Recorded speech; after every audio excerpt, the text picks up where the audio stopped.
Hola, buenas tardes. Primero, muchas gracias a la organización, al programa de formación de grado en estudios jurídicos, a Tania, por la invitación. Muchas gracias a ustedes por estar acá. Muchas gracias a los que nos ven y escuchan en otras sedes de la Universidad Bolivariana de Venezuela.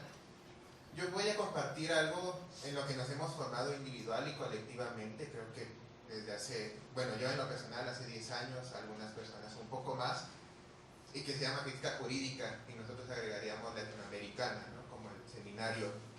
Para comenzar, un poco cómo surge, no surge con nosotros, aunque nosotros nos hemos formado en ella, surge con, digamos, formalmente, con una revista que se llama Crítica Jurídica, que digamos es la revista histórica de crítica jurídica, y que, digamos, dirigida por Óscar Correas en 1983, y surge además en una época donde hubo un movimiento jurídico, político, académico que apuntó hacia otra forma de ver el derecho y que no solamente surgió con la crítica jurídica en México, sino que también tuvo esfuerzos, digamos, paralelos en Argentina y en Brasil.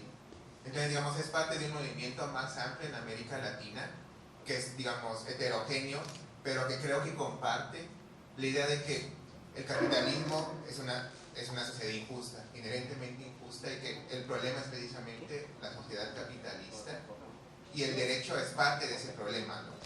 Entonces, y que dentro de América Latina trata de observar cuáles son las especificidades del derecho en América Latina y de la sociedad en América Latina, pensando también en que hay otros esfuerzos que incluso comparten el nombre, por ejemplo en Francia, que surgen más o menos en la misma época, pero que son diferentes porque atienden a condiciones geopolíticas distintas, ¿no? Eso creo que para Venezuela no hay, digamos, se explica, ¿no? La condición que tenemos dentro del sistema mundial capitalista, digamos, como abastecedores de materia prima, ¿no?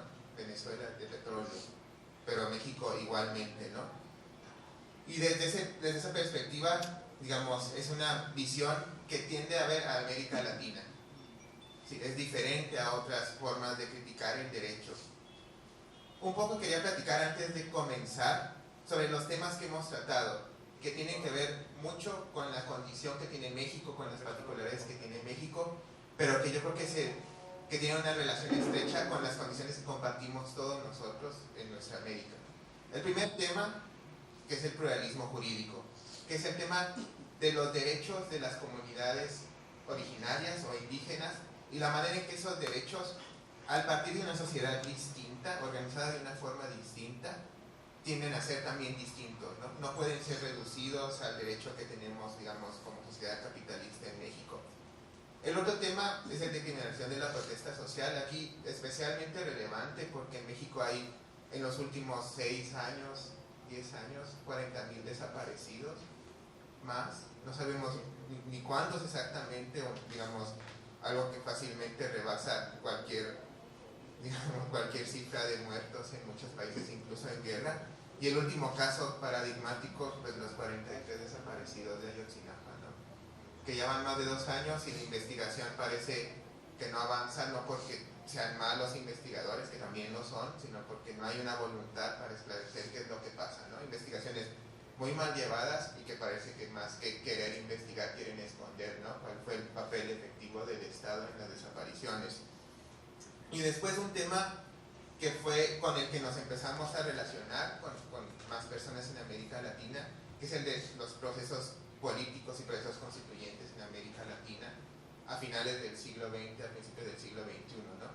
Que principalmente estamos pensando en 3 países, en Venezuela, en Ecuador y en Bolivia, que era analizar estas expectativas que se abrieron de transformación a partir de nuevas constituciones, qué es lo que pasa con ellas, cuáles son los problemas que enfrentan, que muchos tienen que ver con problemas, digamos, geopolíticos y también procesos políticos internos, ¿no? De confrontación, por ejemplo, en el caso de Venezuela, y que también nos invitaban a reflexionar sobre qué es lo que pasa con las constituciones que no han cambiado, ¿no? ¿Qué es lo que pasa con las constituciones que ni siquiera han logrado ofrecer una perspectiva distinta y que incluso parecen retroceder, como la mexicana, ¿no? Una constitución revolucionaria también, por decirlo así, y que ahora es neoliberal, ¿no? Totalmente neoliberal. No sé si México sea el país más neoliberal de América Latina, pero ciertamente está en los primeros 3, ¿no? Lo cual nos lleva a otro tema que digamos es más reciente, que es el ajuste estructural. ¿Qué es lo que pasa con las reformas en la legislación del trabajo principalmente, pero también en la legislación agraria y en la legislación energética, que es la última, ¿no?, que ha pasado en México, y la manera en que esto, digamos, cuál es el papel que tiene el derecho en la reproducción de un conjunto de relaciones de explotación, que son las relaciones dominantes en las sociedades capitalistas.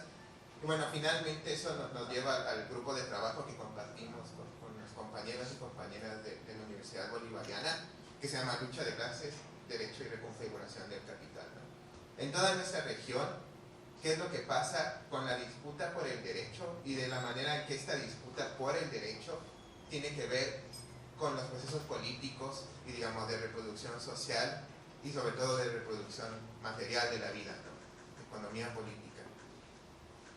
Esta perspectiva es un poco general de lo que ha sido la crítica jurídica en México, de cómo, digamos, se relaciona con otros compañeros, compañeras en América Latina, y de la manera en que compartimos, aunque sea esa necesidad de transformar la sociedad en que vivimos, ¿no?, y ver el problema estructural que es el derecho dentro de esas sociedades.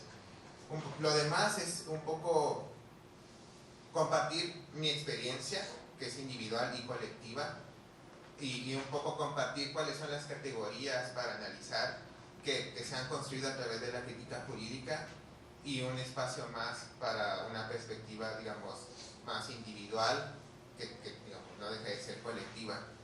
La primera es, cuando me preguntan qué es la crítica jurídica, yo siempre pienso o regreso a una pregunta que, digamos, nosotros retomamos, me parece, de Óscar Correas, y que me parece que es una pregunta que todos tenemos en la cabeza cuando nos acercamos al derecho, desde la disciplina jurídica, pero también desde otras, ¿no? Los estudios latinoamericanos, la sociología, la ciencia política, la economía política. Y es, ¿por qué tenemos el derecho que tenemos y no otro? Y cuando uno hace esa pregunta parece un poco inocente, ¿no? ¿Por qué este derecho y no otro? ¿Y qué implica esa pregunta? Y para mí implica 3 cuestiones. La primera es una cuestión política, ética, por decirlo así, que es precisamente por qué esa pregunta no es inocente y por qué se hace dentro de este movimiento académico-político y tal vez no en otros, ¿no? Y la idea es, nosotros asumimos o sabemos, ¿no?, porque yo creo que a estas alturas de la vida, digamos, de nuestras sociedades, el que no sabe que el capitalismo es injusto en realidad no se ha esforzado mucho por comprender cómo vivimos, y es parte de eso, ¿no? El capitalismo es una sociedad injusta. ¿Por qué?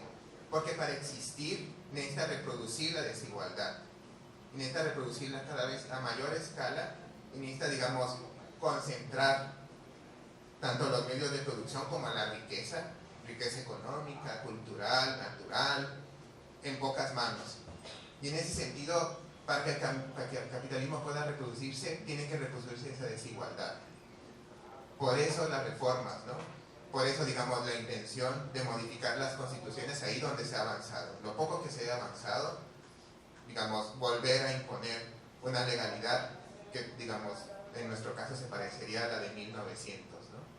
Relaciones casi esclavas de trabajo, explotación libre de la naturaleza, digamos, a favor de muy pocas personas. Entonces, la crítica jurídica para mí parte de esa idea, ¿no?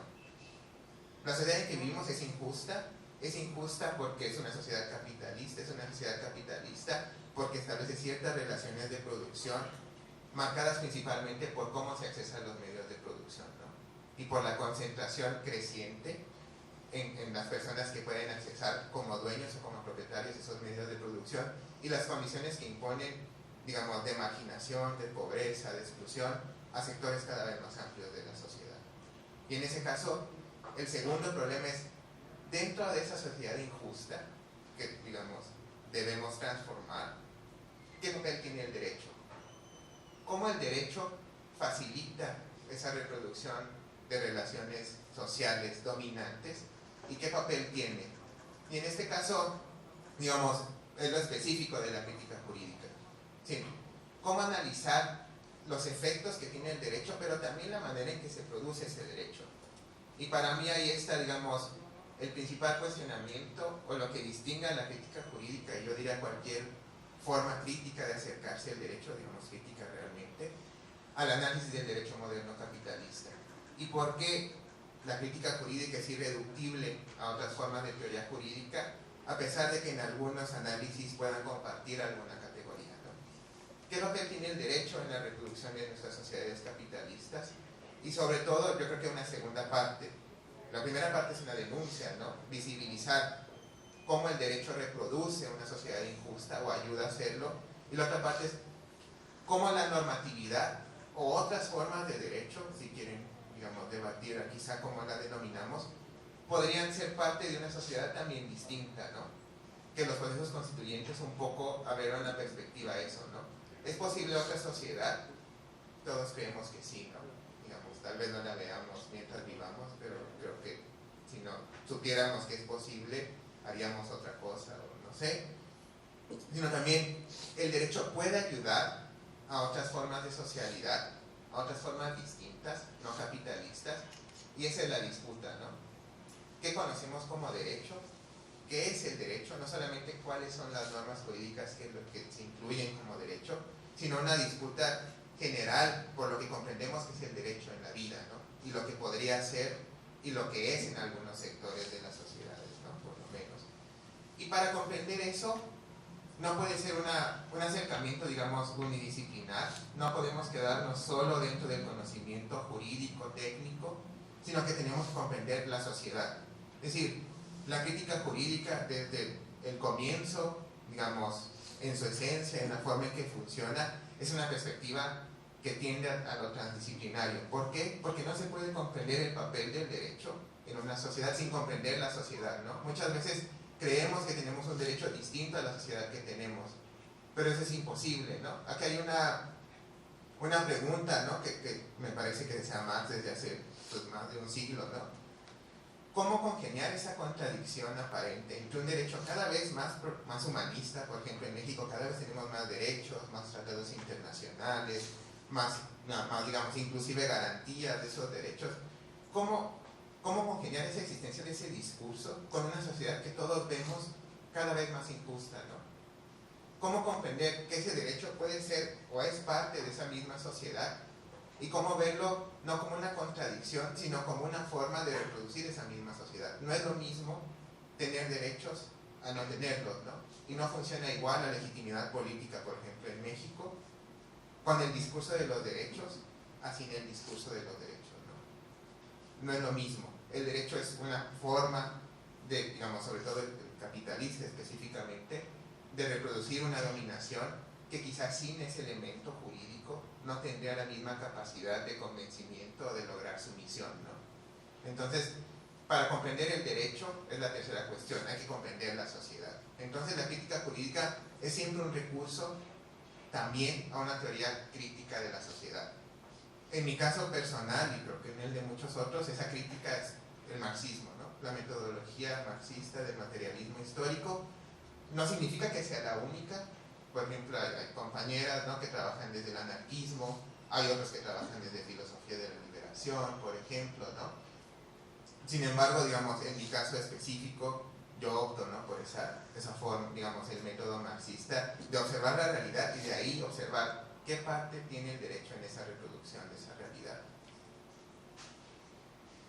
La segunda parte de la exposición va destinada un poco a uno de los papeles o de los objetivos de la crítica jurídica es desmitificar el derecho. Y para desmitificar el papel del derecho, primero hay que desmitificar a la teoría jurídica dominante. No significa que la teoría jurídica dominante, digamos, no tenga algunas cosas que ayudan a comprender qué es el derecho. Significa que tiene limitaciones que imposibilitan ver realmente cómo es el derecho. Yo marqué dos. La primera es la abstracción. La teoría jurídica y el derecho moderno tienden a ser cosas abstractas. ¿Por qué?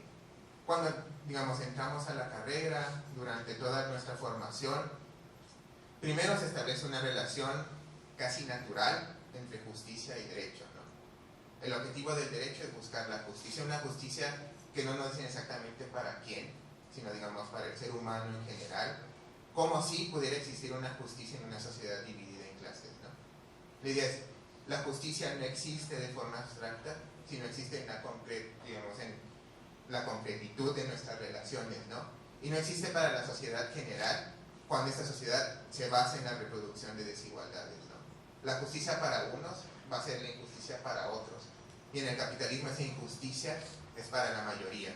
Entonces, digamos, es abstracta porque nos presenta el derecho precisamente como algo que no es, como un mecanismo pacífico, razonable, ideal, de resolver conflictos, ¿no? Y de resolver conflictos en esa condición implica que es algo que parece generarse fuera de nuestras sociedades, ¿no? Fuera de los conflictos en los que de hecho se forman. Sí, es algo que se genera como si no tuviera que ver con los antagonismos y los conflictos de clase. Es algo que se genera casi en la parte buena del ser humano, ¿no? En el espíritu, en la mente, como algo que, digamos, para aplicarse no necesitara que otro ser humano egoísta lo tuviera que aplicar. Entonces, digamos, abstracción porque invisibiliza esos conflictos de clase que siempre, digamos, de una forma u otra determinan cuál es el derecho que tenemos, ¿no? El derecho no puede existir fuera de la sociedad en que se vive. El derecho es producto de esos conflictos de clase, de esos antagonismos. Entonces, digamos, esta forma abstracta de entender el derecho es una forma de invisibilizar la relación constituyente entre derecho, violencia y poder. Y en este sentido, invisibilizar el papel del derecho en la reproducción de las desigualdades de clase, ¿no? Ya histórico, porque el derecho capitalista se presenta a sí mismo como, digamos, simplemente la etapa más avanzada de la historia lineal. Por ejemplo, ¿no? Cuando se hace historia del derecho en México, parece que hay una época en la que no teníamos derechos, luego una época en que tuvimos algunos derechos, los liberales, hay otra época en que tuvimos más derechos, los sociales, y ahora estamos en la época en que tenemos muchos más derechos, ¿no? Como si no hubiera habido ningún conflicto, ningún retroceso, ninguna forma, digamos, de complejizar la historia, sino una presentación como una historia interna del derecho, una historia que solo parte de lo que el derecho dice de sí mismo. Por lo tanto, el derecho capitalista es el derecho de los seres humanos, por decirlo en términos generales. No es el derecho, el máximo derecho donde se acaba el desarrollo del derecho de la humanidad, y en ese sentido, digamos, naturaliza una forma históricamente determinada del derecho. El derecho no siempre fue así, fue diferente, es diferente en diferentes sociedades, y digamos, naturaliza no solamente la distinción entre legal e ilegal, que es el derecho, ¿no? Que implica el derecho, sino también la distinción entre moral, inmoral, bueno, malo, que detrás de eso naturaliza muchas relaciones sociales que marcan el derecho, ¿no? Por ejemplo, las relaciones entre trabajador y capitalista, ¿no? Se presentan de una forma como si fueran naturales y no como si fueran relaciones de explotación determinadas históricamente. Entonces, el segundo carácter